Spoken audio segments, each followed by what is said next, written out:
नमस्कार, आप देख रहे हैं हमारा मध्य प्रदेश में हूं आपके साथ शैलेंद्र चौहान। खबरों की शुरुआत करेंगे, उससे पहले एक नजर हेडलाइंस पर। तीसरी लहर की आशंका बढ़ी। मध्य प्रदेश में 12 साल से कम उम्र के बच्चों के माता पिता को पहले लगेगी वैक्सीन, जल्द जारी होगी गाइडलाइन। एमपी में जून में नहीं खुलेंगे स्कूल, शिक्षा मंत्री बोले 15 जून से एडमिशन शुरू होंगे, लेकिन स्कूल नहीं। नए सत्र के लिए ऑनलाइन भेज सकते हैं सुझाव। 55 साल के कांग्रेस विधायक की अश्लील पोस्ट से बवाल। पुष्पराजगढ़ से विधायक हैं, व्हाट्सएप ग्रुप में डाले आपत्तिजनक फोटोज, लोगों के कमेंट्स बाद में किए डिलीट। जूनियर डॉक्टर्स की हड़ताल अवैध घोषित, हाईकोर्ट ने काम पर लौटने के लिए 24 घंटे का दिया अल्टीमेटम। हाईकोर्ट ने कहा इस अभूतपूर्व संकट में हड़ताल को सराहा नहीं जा सकता। एमपी में 7 जिंदा संक्रमितों को सरकारी रिकॉर्ड में डेड बताया, लोगों ने खुद दफ्तर जाकर दिया जिंदा होने का सबूत। एमपी में प्री मानसून की आहट, कहीं गिरे ओले तो कहीं तेज हवा के साथ हुई बारिश। उज्जैन, नीमच और शाहजहांपुर में भी बदला मौसम का मिजाज। आप देख रहे हैं के न्यूज, खबरों का सारथी। मध्य प्रदेश में 12 साल से कम उम्र के बच्चों के माता पिता को सबसे पहले वैक्सीन लगाई जाएगी, ताकि कोरोना संक्रमण को और कम किया जा सके। गुरुवार को मध्य प्रदेश कोरोना वॉलंटियर्स और जन अभियान परिषद के सदस्यों से विचार साझा करते हुए मुख्यमंत्री ने ये बात कही। उन्होंने कहा कि सभी ने जान पर खेलकर काम किया है। मानवता की सेवा करने वाले साथियों को गणतंत्र दिवस और स्वतंत्रता दिवस पर सम्मानित किया जाएगा। सीएम ने कहा अब कोरोना महामारी की तीसरी लहर आने की बात कही जा रही है। चिंता की बात है कि इस लहर में बच्चों को सबसे ज्यादा संक्रमित होने की आशंका जताई जा रही है। ऐसे में जरूरी है कि बच्चों के माता पिता स्वस्थ रहें। कि तीसरी लहर का ज्यादा असर बच्चों पर होगा, लेकिन तीसरी लहर आने की आशंका भी जताई जा रही है। हमने तीसरी लहर के मुकाबले के लिए, लेकिन तीसरी लहर आने की आशंका भी जताई जा रही है। हमने तीसरी लहर के मुकाबले के लिए तैयारियां प्रारंभ कर दी है। अब यह भी आशंका व्यक्त की जा रही है कि तीसरी लहर का ज्यादा असर बच्चों पर होगा।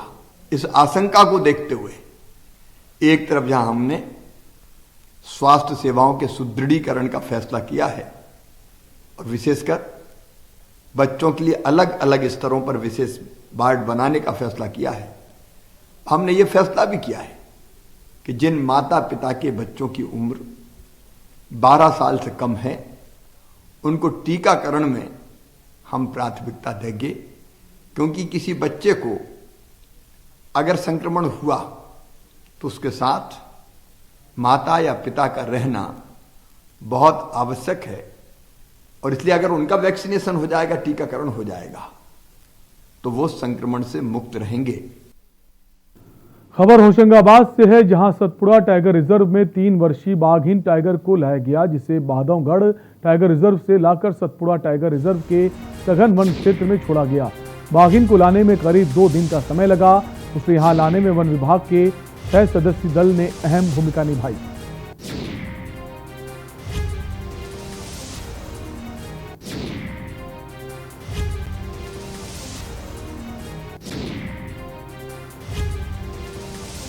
हमारा जो रेस्क्यू टीम एंड हमारा डॉक्टर टीम कल बांधवगढ़ से एक बाघिन को लाया गया है। उस बाघिन को आज हम लोग दोपहर में सुरक्षित सतपुड़ा टाइगर रिजर्व के कोर क्षेत्र में छोड़ा गया। इस बाघिन का उम्र लगभग 3 साल की है। देखिए, एक्चुअली ये जो टाइगर जो लाया है वो रिवेल्डेड है। वो रिवेल्डिंग टाइगर को ऐसे जगह छोड़ा जाता है जहाँ उसका प्रे अच्छा हो, सुरक्षित क्षेत्र हो, उस क्षेत्र में छोड़ा जाता है। उस हिसाब से सतपुड़ा टाइगर रिजर्व बहुत अच्छा है। मध्य प्रदेश के पूर्व सीएम दिग्विजय सिंह अभी तक हर बीमारी रोकने के लिए टीकाकरण का पूरा खर्च जीओआई उठाती रही है। कोरोना जैसी महामारी से निपटने के लिए राज्य सरकारों पर खर्च उठाने के लिए मोदी जी क्यों कह रहे हैं? राज्य के सभी मुख्यमंत्रियों को मिलकर मोदी जी पर पूरा खर्च जीओआई को उठाने के लिए दबाव डालना चाहिए।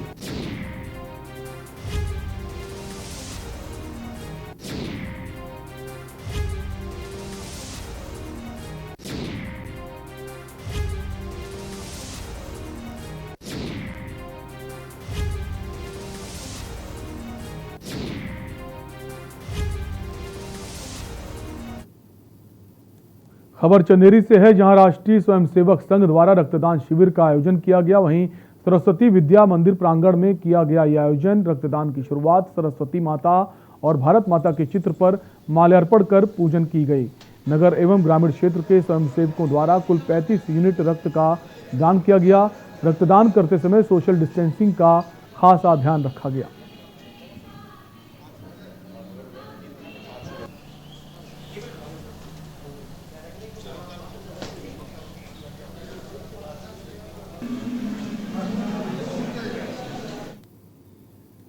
खबर सागर से है, जहां विधायक शैलेंद्र जैन ने दीनदयाल अंत्योदय रसोई योजना अंतर्गत शहर के गरीब व निराश्रित परिवारों को भोजन की व्यवस्था कराने के लिए जिला चिकित्सालय परिसर में अंत्योदय 10वीं के 3 वाहनों को हरी झंडी दिखाकर रवाना किया।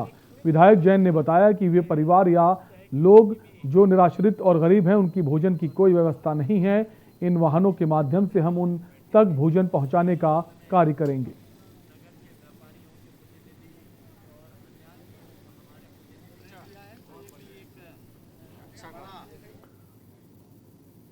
खबर अशोकनगर से है, जहां कोरोना महामारी की तीसरी लहर से निपटने के लिए अशोकनगर विधायक जजपाल सिंह जज्जी ने तैयारियां शुरू कर दी हैं, जिसको लेकर विधायक ने अपने मित्रों के सहयोग से जिला अस्पताल में 15 बेड का वातानुकूलित शिशु वार्ड अस्पताल प्रबंधन को सौंपा है।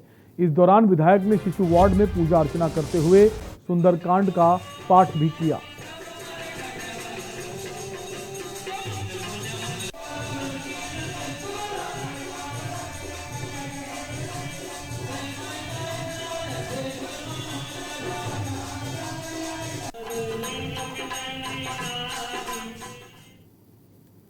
विदिशा जिले के ग्यारसपुर निवासी मोतीलाल बंसल का गैंग्रीन बीमारी के चलते पैर काटना पड़ा था। बीमारी के कारण मोतीलाल को अपने परिवार का भरण पोषण करने में काफी दिक्कतों का सामना करना पड़ रहा था। जब इस बात की जानकारी क्षेत्रीय विधायक लीन संजय जैन को लगी, वे मोतीलाल से मिलने उसके घर पहुंचे और उसके भरण पोषण के लिए खाद्य सामग्री दी। साथ ही शासन द्वारा हर संभव मदद का आश्वासन भी दिया।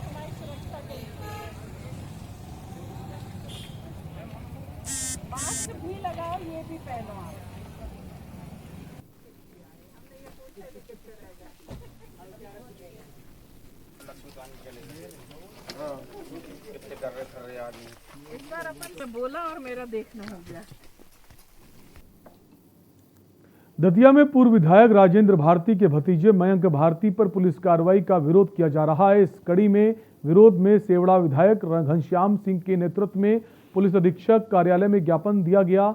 एसपी अमन सिंह राठौर को दिए ज्ञापन में कांग्रेस नेताओं ने कहा कि कांग्रेस जिला अध्यक्ष अशोक दागी पर सामाजिक मीटिंग के दौरान पूर्व में मुकदमे में 2 गैर जमानती धाराएं और जोड़ने एवं पुलिस द्वारा जिला अध्यक्ष के घर पहुंचकर महिलाओं को धमकाना एवं प्रताड़ित करना असंवैधानिक है। इस प्रकार मयंक भारती पर भी झूठा केस कायम किया गया है।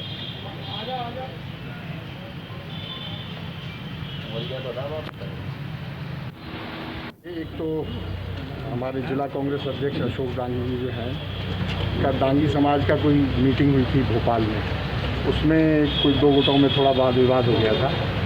उसमें उनके खिलाफ केस रजिस्टर हुआ था, जमानती धाराएं थीं और वो केस भी झूठा था। कोई वहाँ फिजिकल झगड़ा नहीं हुआ था, न मारपीट हुई थी, लेकिन राजनीतिक प्रभाव के कारण, क्योंकि वो कांग्रेसी हैं, इसलिए केस रजिस्टर कर दिया गया था। जमानती धाराएं थी, जमानत हो गई थी। अब परसों फिर से राजनीतिक दबाव में आके भोपाल पुलिस ने, बिलिखिया थाना है भोपाल में, वहाँ पुलिस ने 2 गैर जमानती धाराएं बढ़ा दी, 327 और आमजो। सीहोर जिले में कोरोना संक्रमण की रोकथाम और बचाव के संबंध में कलेक्टर चंद्रमोहन ठाकुर ने आष्टा में क्राइसिस मैनेजमेंट की बैठक की। बैठक में कलेक्टर ठाकुर ने कहा कि कोविड के साथ जीने के लिए मास्क, सोशल डिस्टेंसिंग को जीवन का अनिवार्य हिस्सा बनाना होगा। इसके लिए लोगों को जागरूक करने के लिए व्यापक स्तर पर जन जागरूकता अभियान चलाना होगा। इस बैठक में जनप्रतिनिधि, अधिकारी एवं क्राइसिस मैनेजमेंट के अनेक सदस्य उपस्थित रहे।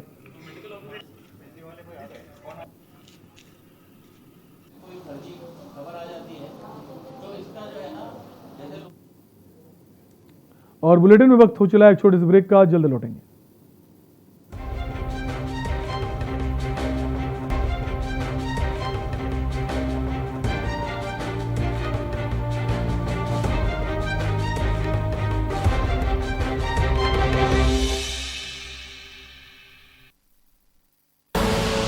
आप देख रहे हैं के न्यूज, खबरों का सारथी।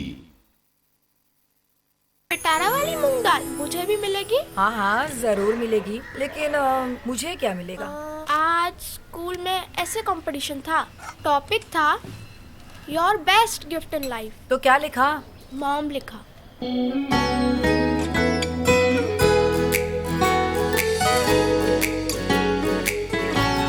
पिटारा, खजाना खास पलों का।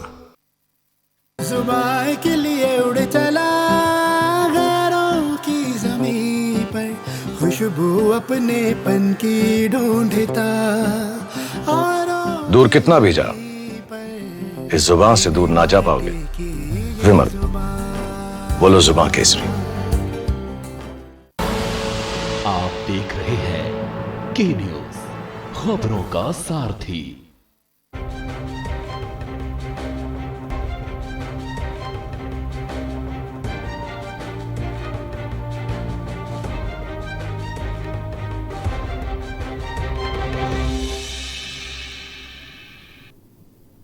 ब्रेक के बाद आपका स्वागत है। मंडला के नेशनल हाईवे पर दो बाइकों की आपस में टक्कर हो गई। टक्कर इतनी जबरदस्त थी कि दोनों लोगों की मौके पर ही दर्दनाक मौत हो गई, जबकि एक महिला और एक बच्चा गंभीर रूप से घायल हो गया, जिसके बाद स्थानीय लोगों की मदद से इसकी जानकारी पुलिस को दी गई।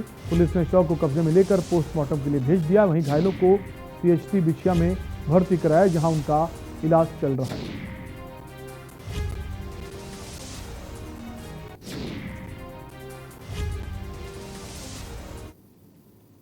कटनी जिला कलेक्टर प्रियंक मिश्रा ने शासकीय हॉस्पिटल तेवरी और सलीमानाबाद तहसील पहुंचकर वैक्सीन सेंटर्स का निरीक्षण किया और हॉस्पिटल की व्यवस्थाओं का जायजा लिया, जिसमें सलीमानाबाद में बंद पड़े जनरेटर देखकर कलेक्टर ने डॉक्टर शशांक नामदेव को फटकार लगाते हुए जल्द से जल्द चालू कराने के निर्देश दिए। साथ ही बाउंड्री वॉल का भी निरीक्षण किया और अतिशीघ्र बाउंड्री वॉल का कार्य कराने की बात कही।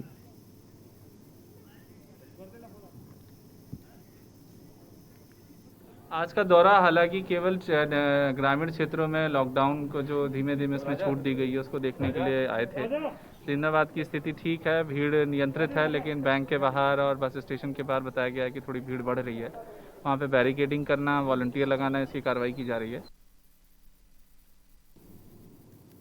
खबर सीधी से है, जहां लॉकडाउन का उल्लंघन करते हुए कपड़े की दुकान खुली पाई गई। आपको बता दें, दुकानदार दुकान खोलकर सेंटर के अंदर ग्राहकों को लगातार सामान दे रहा था।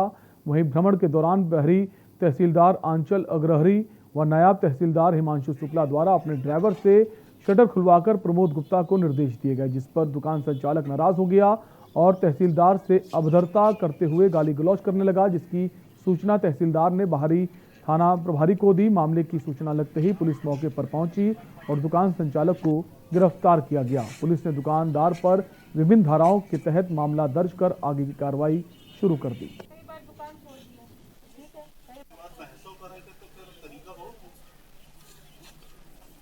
आपके यहाँ तो नहीं है ना, इधर अपने घर तो नहीं है ना। ओमकारेश्वर सिविल अस्पताल में 18+ एवं 45 पार के व्यक्तियों को अव्यवस्थाओं के बीच वैक्सीन लगाने का काम किया जा रहा है। तहसीलदार उदय मंडलोई ने मौके पर पहुंचकर व्यवस्थाओं को संभालने का प्रयास किया। स्वास्थ्य विभाग के अधिकारियों और डॉक्टर्स की लापरवाही के चलते अव्यवस्थाओं के कारण कोविड-19 के नियमों का पालन नहीं होने से युवाओं को काफी परेशानियों का सामना करना पड़ा।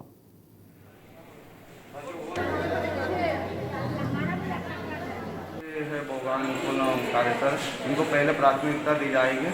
बच्चे तो बाहर वालों को फिर देखते हैं। आज कितने डोज लगने का वो है सर? आज 150 डोज हैं। 150 लोगों को लगा जाएंगे। इसमें लोगों में उत्साह देखा जा रहा है, युवाओं में। हाँ, काफ़ी उत्साह है अभी भी और कार्य चल रहा है। मेरे को 150 डोज मिले थे, उनमें से वरिष्ठ अधिकारियों के निर्देश अनुसार कोई डोज अपन ने NITC में करीब 41 डोज पहुँचा ना, और जो टोटल अपने को 120 डोज थे, जो कि 18+ और 45+ के लिए अपन ने रिजर्व कर रखे थे, उनको लगा और टीकाकरण का कार्य किया। छिंदवाड़ा जिले में 1 जून से अनलॉक के साथ नए प्रतिबंध के आदेश लागू हो गए हैं, जिसके तहत कलेक्टर व जिला दंडाधिकारी सौरभ कुमार सुमन के निर्देशानुसार दुकान खोलने के संबंध में जारी निर्देशों के पालन के लिए जिले भर के शासकीय अमले ने अपने अपने क्षेत्र के मुख्य बाजारों का भ्रमण कर दुकान के संचालन को व्यवस्थित कराया। इसी कड़ी में कलेक्टर सुमन और पुलिस अधीक्षक विवेक अग्रवाल भी शासकीय अमले के साथ छिंदवाड़ा शहर के बाजार क्षेत्र का भ्रमण करने निकले और दुकान संचालन की ऑड इवन व्यवस्था का निरीक्षण किया।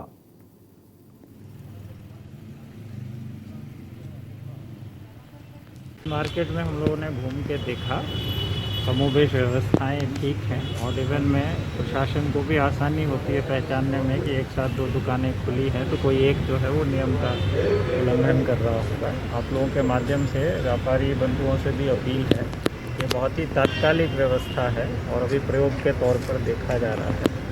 जो सबसे आसान तरीका होगा उसको आगे हम लोग अपनाएंगे, उसी को देखने के लिए हम लोग आज निकले थे। तो जहाँ जहाँ नॉन कंप्लायंस मिला है वहाँ छोटी मोटी अभी कार्रवाई हुई। और एक बड़ी खबर भोपाल से आ रही है, जहां वर्षों से खाली पड़े क्वार्टर दुर्घटना का कारण बन रहे हैं। क्वार्टर की दीवार गिरने से 18 वर्षीय सरताज की दर्दनाक मौत हो गई। युवक की मौत के बाद क्षेत्र में डर का माहौल बना है। BHEL के A सेक्टर गोविंदपुरा क्षेत्र का ये मामला है। वर्षों से खाली पड़े क्वार्टर अब दुर्घटना का कारण बनने लगे हैं। क्वार्टर की दीवार गिरने से 18 वर्षीय सरताज की दर्दनाक मौत हो गई। युवक की मौत के बाद क्षेत्र में डर का माहौल है। BHEL के A सेक्टर गोविंदपुरा क्षेत्र का ये मामला है।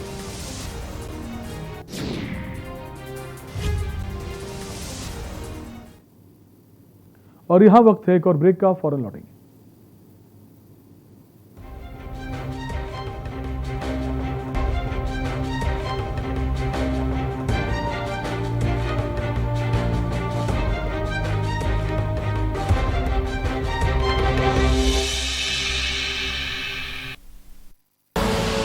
आप देख रहे हैं के न्यूज, खबरों का सारथी।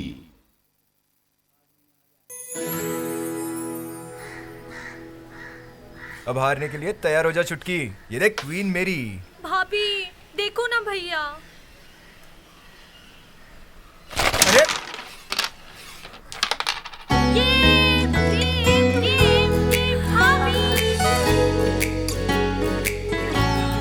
पिटारा खजाना खास पलों का।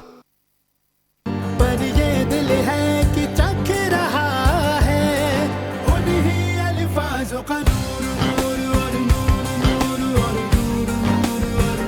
दूर कितना भी जाओ, इस जुबान से दूर ना जा पाओगे। विमल, बोलो जुबान केसरी। और खुशबू में झूम के भाई लेके आए गोल्डी मसाले। गोल्डी मसाले, खुशबू और स्वाद ऐसा तो रिश्तों में गुस्सा कैसा। आप देख रहे हैं के न्यूज, खबरों का सारथी।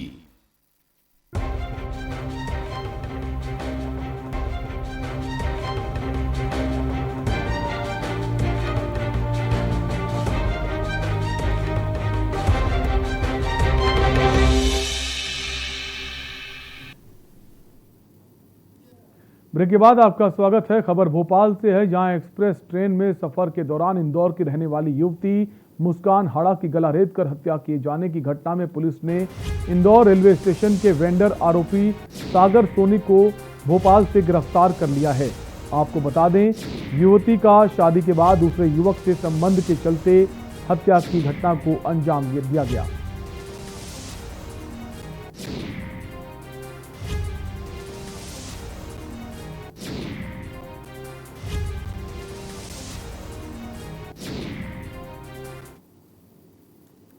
शमशाबाद में एक निजी फार्मा कंपनी के अड़ीबाज एमआर को लोगों ने पकड़कर पुलिस के हवाले कर दिया। दरअसल यूट्यूब चैनल की धौंस बताकर महिला से बदतमीजी कर रहा था। वहीं पुलिस ने अड़ीबाज एमआर के खिलाफ मामला दर्ज कर लिया है।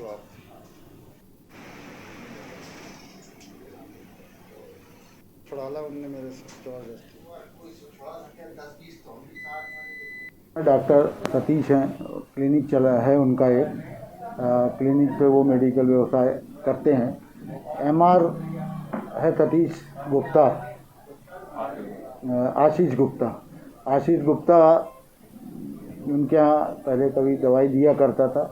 उनका कहना है कि महंगी दवाई होने से उनने मना किया, तो उनको ब्लैकमेल कर रहा था कि बदनाम कर देंगे और तुम्हारे यहाँ पे क्लिनिक नहीं चलने देंगे, इस तरीके की बातें करता हुआ लड़ाई झगड़े पे आमदा था और जुआ झटकी इत्यादि घर में उसके द्वारा वहाँ पे उनके क्लिनिक में की गई। इस पर डॉक्टर सतीश के द्वारा रिपोर्ट किए जाने पर प्रकरण दर्ज किया गया।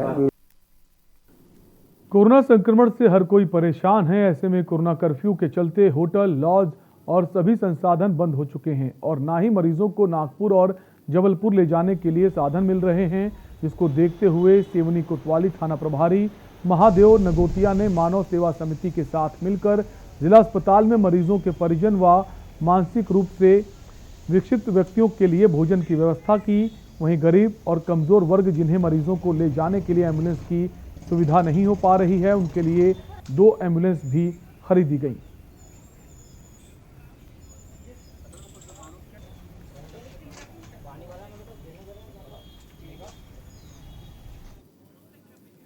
और अब बात करेंगे खबरें ताबड़तोड़ पर। भीमनगर की झुग्गी बस्ती में गले में सेफ्टी बेल्ट फंसने से झूले में सो रहे 7 महीने के बच्चे की दम घुटने से मौत हो गई। बड़े भाई ने रोज की तरह छोटे भाई को झूले में लिटाया और खुश हो गया। इस बीच हाथ पैर मार रहे मासूम के गले में झूले की सेफ्टी बेल्ट फंस गई। इसके बाद उसे अस्पताल पहुंचाया, जहां डॉक्टरों ने उसे मृत घोषित कर दिया। सीहोर इंदौर बिलासपुर नर्मदा एक्सप्रेस में युवती की गला रेत कर हत्या कर दी गई। सूचना मिलने पर सीहोर स्टेशन पर ट्रेन रोकी गई और मंडी थाना पुलिस द्वारा विवेचना की गई। सुजालपुर और सीहोर स्टेशन के बीच हत्या की गई है। बताया जा रहा है कि युवती के साथ बैठा युवक फरार है। इससे पहले युवती ने अपने भोपाल में रहने वाले भाई को मोबाइल पर कॉल कर सूचना दी थी कि उसके साथ युवक छेड़छाड़ कर रहा है। मंडला में मार्केट अनलॉक होने पर कोतवाली थाना प्रभारी नीलेश दोहरे ने एक नई पहल की है। मंडला शहर का मार्केट अनलॉक होने पर थाना प्रभारी ने व्यापारियों को उत्साहवर्धन करने के लिए व्यापारियों से मुलाकात कर उन्हें पुष्पगुच्छ भेंट किए तथा कोरोना गाइडलाइन का पालन करते हुए उनसे व्यापार करने की अपील की, ताकि कोरोना संक्रमण पर रोक लगाई जा सके। सभी व्यापारियों से मुलाकात कर उनको पुष्पगुच्छ भेंट कर उनको शुभकामनाएं और शुभकामनाएं दी कि अच्छी तरीके से व्यवहार करें और शासन प्रशासन के जो निर्देश है कोरोना गाइडलाइन के संबंध में, उन शासन प्रशासन के निर्देशों का अक्षरशः पालन करें। रतलाम के कालूखेड़ा में नाबालिग के साथ दुष्कर्म का मामला सामने आया है, जहां नाबालिग लड़की को बहला फुसलाकर उसकी सहेली अनीता अपने साथ गुलाब चंद मालवीय के घर ले गई और गुलाब चंद मालवीय नाबालिग लड़की के साथ अपने ही घर में दुष्कर्म